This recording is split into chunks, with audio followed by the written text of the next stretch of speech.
Okay, everybody, it is time to update the Enjoying Your Eyeshadows project. Before I get started, I'm going to ask you to please do all of the things, and you know what they are, and I need a wipe. So we're going to get the crinkle out of the way right away. Okay, so this is affectionately known as Eyes 2023 because this is the project that was created by Deb B, and she took her influence from like all these different projects. So in my description box, you're going to find her intro video, which will tell you all of the places this came from. But because it's Enjoying Your Eyeshadows, it's EYES 2023. That's the hashtag for it. Now, with this, when did we start this? When did we start this? Do I know that information? I should know that information.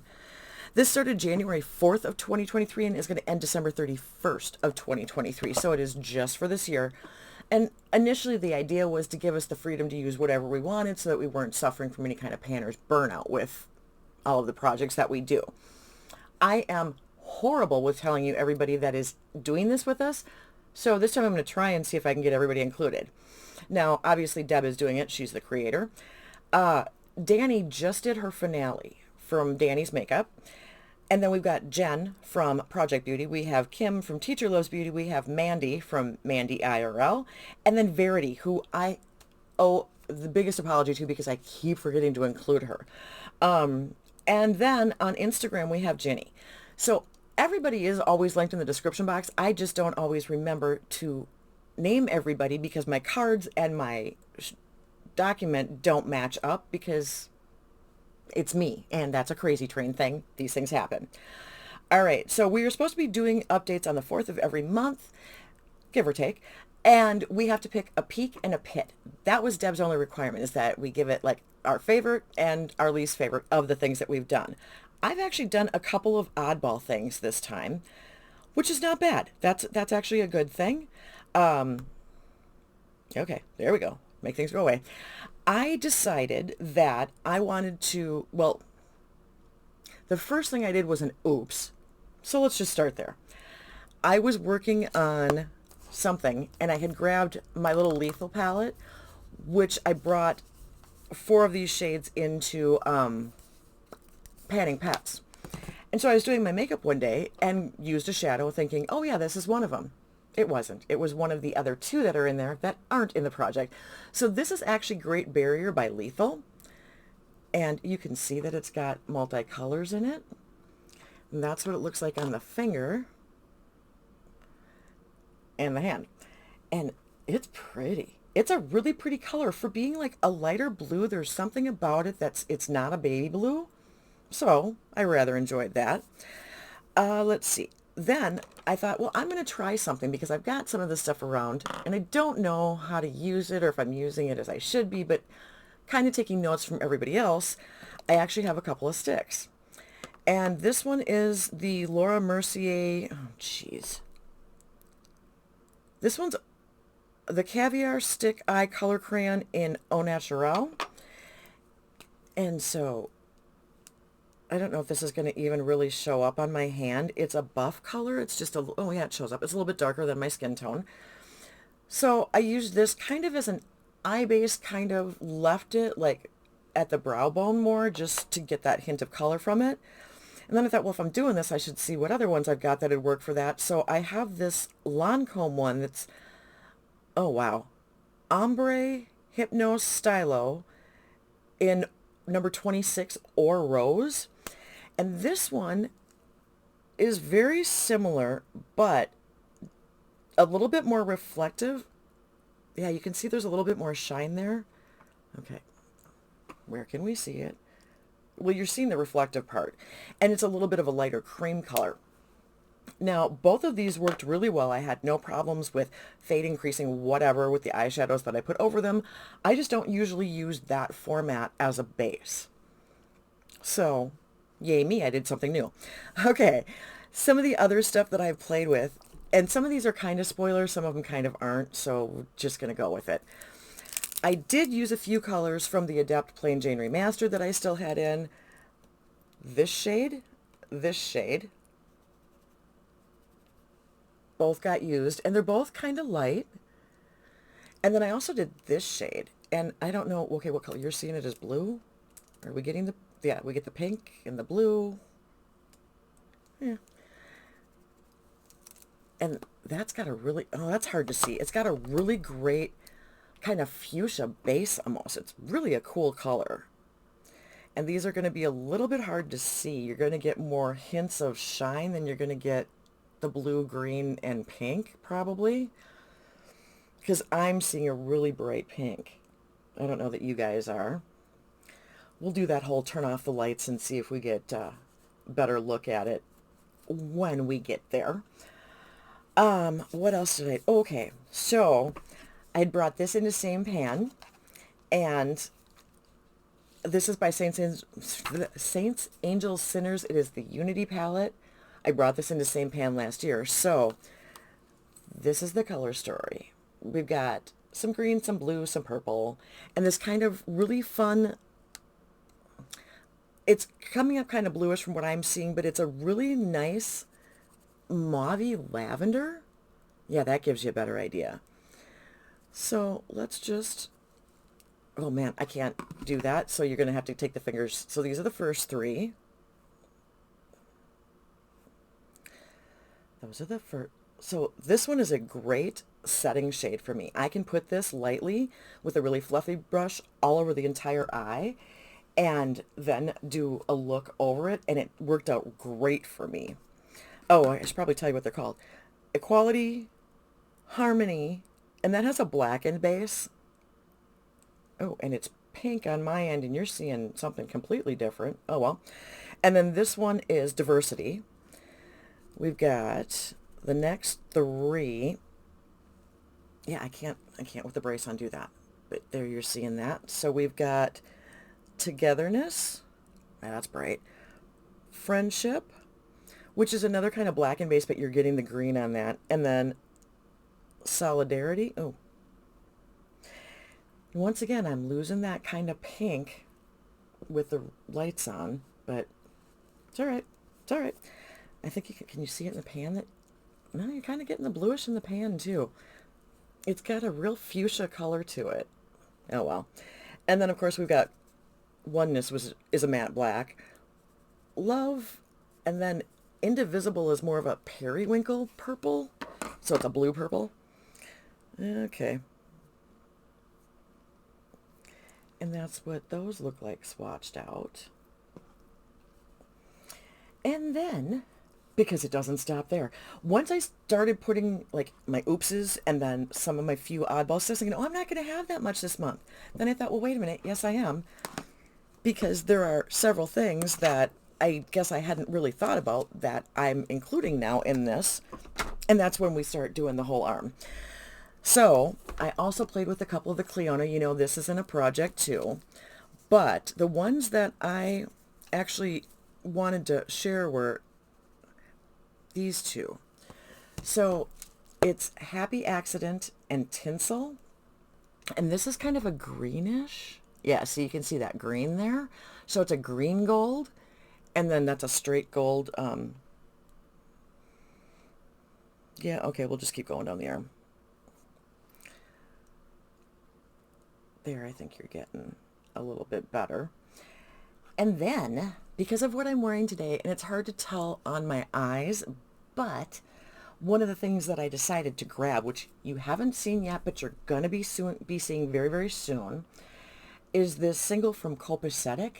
This was one of the $2 Tuesday items that will be in my upcoming Makeup Rehab Empties haul type of thing that I do. Low buy. That's what it is. And this one is rom-com. They did it on like genres, movie genres, something like that. Anyway, so it's a peachy color. It's very pretty. But I don't know if you can, oh, there, now you can get the peach. If I angle right, you can see these things.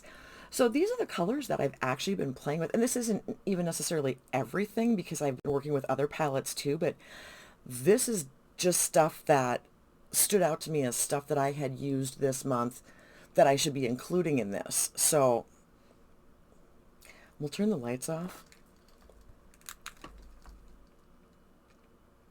And see what you can kind of get from.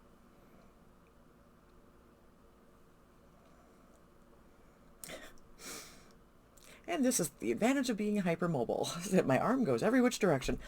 But yeah, so those are the ones that I've been playing with in the last month. Oh, you can see the nail polish too.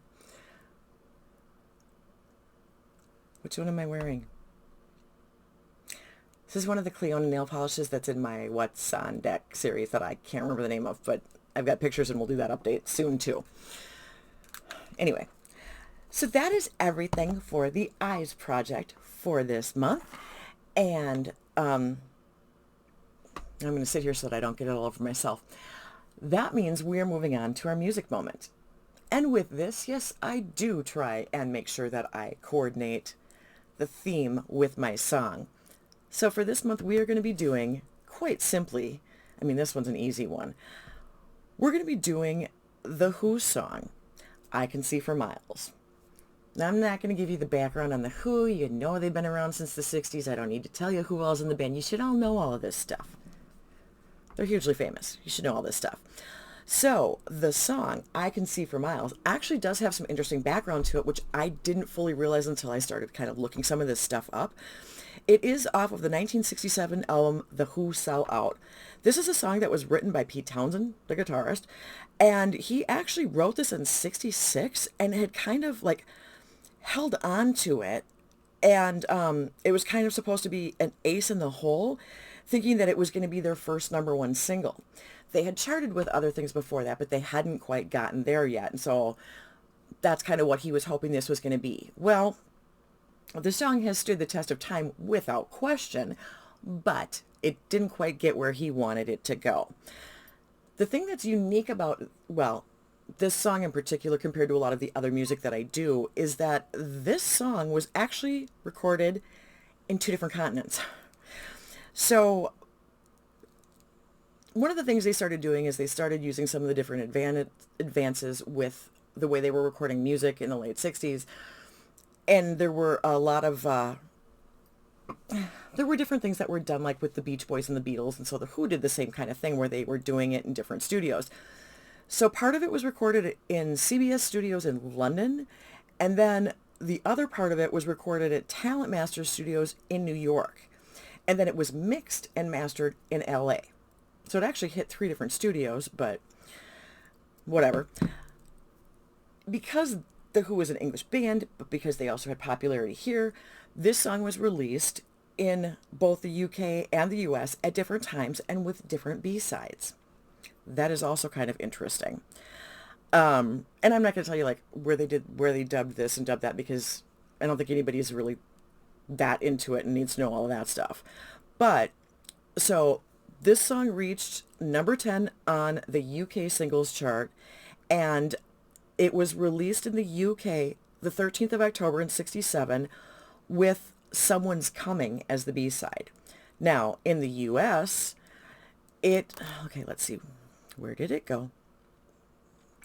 In the US, it peaked at #9, which was at that point still their highest rating for the Billboard Top 100. Not one like Pete Townsend had hoped, but still not bad. And the okay, this was released in the US on September 18th of 67. So it was actually released a month before it was in the UK, which I don't know why. And the B-side on this is Marianne with the Shaky Hand. Gotta love that. Kind of interesting that I don't know why they would pick different B-sides to release in the US and the UK. I'm not entirely certain why that was done. Not a clue how that all worked out. But this song also did hit #4 in Canada. So, I mean, it's done pretty darn well. And I think it ended up being on, it's like in the best songs of all time, best band of all time, best guitar player of all time. I mean, you know they're always hitting that kind of stuff. So that's not a big shocker to anybody. So I've got one here for you. Could be fact, could be fiction. Just a fun little bit of trivia.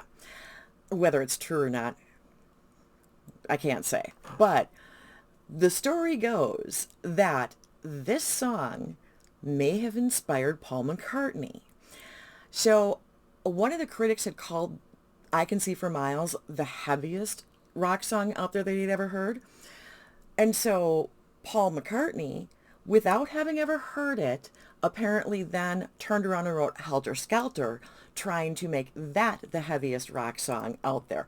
Now, I don't know where, wow, gosh, I'd have to check where Zeppelin is and where Black Sabbath is, because I don't know dates on all of that stuff. But the theory being that even though McCartney hadn't heard the song, he wrote Helter Skelter in an attempt to make an even heavier song than the Who's song.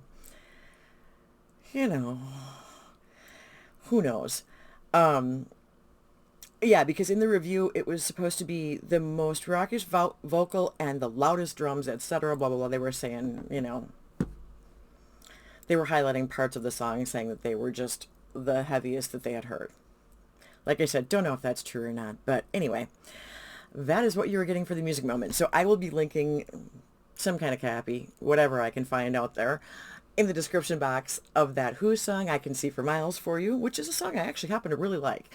And like I said, you're going to find the links to everybody else who's participating, including Danny. I don't have her finale linked, but you can find it in her channel. And yeah, I think that's everything that I'm going to have linked in the description box. So that's what I've got for you for the eyes update. Oh, I didn't give you a peek in a pit. Dummy. Wow. That's tough. Huh. I'm going to have to say that I'm going to go with the Cleona for the peak. Because I really think those two are probably about the best, most standout, even like over the Adept, because these are so much lighter based, that I think those just really have a lot of punch. And as for the pit, as much as I hate to say this because it has nothing to do with quality, it has to do with generic and boring, I'm going to go for the Lancome stylo, because it literally is flesh toned. I mean, you can see that one, you can't really see that one. Flesh tone, kind of boring. Worked well, nothing against the product, just not anything exciting. Like, we've got some exciting going on here. So that's your peek in your pit. That is everything that I have for this project. So until next time, everybody, see ya. Bye.